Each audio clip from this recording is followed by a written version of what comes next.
ang uban baga pangutana kinahanglan ba kita mo born again para maglangit ta, makalangit ba?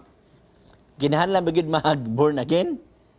Oh, Aron para makalangit malangit. ta? So kanang word nga born again igsoon, gikaplag nato na sa Juan kapitulo 3, bersikulo 3 ngadto sa 6. Atong basahon na, Biblia atong basahon, okay?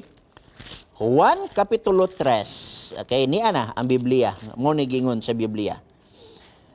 Og si Jesus mitubag kaniya sa pagkatinuod, magaingon ako kanimo, gawas kung ang tao igaanak pag-usab, dili siya makakita sa ginharian sa Dios. Og si Nicodemo nangutana kaniya, unsaon man pagkahimo nga igaanak ang tao sa tigulang na siya? Makasulod pa ba siya pag-usab sa taguangkan sa iyang inahan og mahimugso? 5. Og si Jesus mitubag kaniya sa pagkatinuod magaingon ako kaninyo nga kanimo gawas kung ang tao igaanak sa tubig og sa espiritu dili siya makasulod sa ginharian sa langit. So kining giingon ni igsuon, meaning to say kanay ngani magud niyo. Ang tao adunay gitawag nato igsuon daan natong pagkatao. Kinindaan nga pagkatao resulta ni sa pagpakasala ni Adan og ni Eva.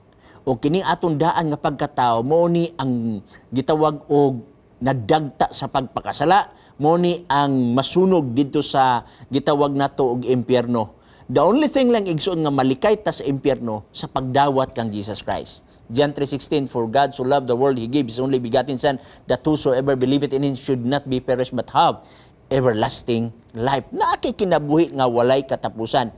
So, una, siyempre, magrepent ka.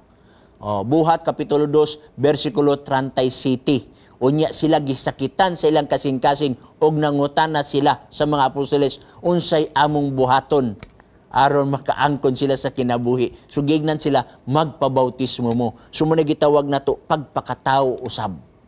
Born again. So inga na igsoon ang gitawag natog term nga born again. Ang problema mo gud sa uban igsoon, ang born again gihimo nilang advertisement. Makasuri sila sa Divisoria, Merkado, Gupan pa, unya makatabo silang tao, ignon nila, born again na ba ka igsoon? Kung wapa ka ma-born again, na wapa ka maluwas, murag gihimo nilang, it's a sort of advertisement, no? Dili na igsoon, usa na ka personal relasyon ngadto sa Ginoo, dili nato na nga ipanghambog kay unsa may ato ipanghambog nga wala may ato. Iya man na ni Jesus Christ. Giluwas man ka giluwas ka ni Jesus Christ nga walay ato igsoon, utang nato ang tanan.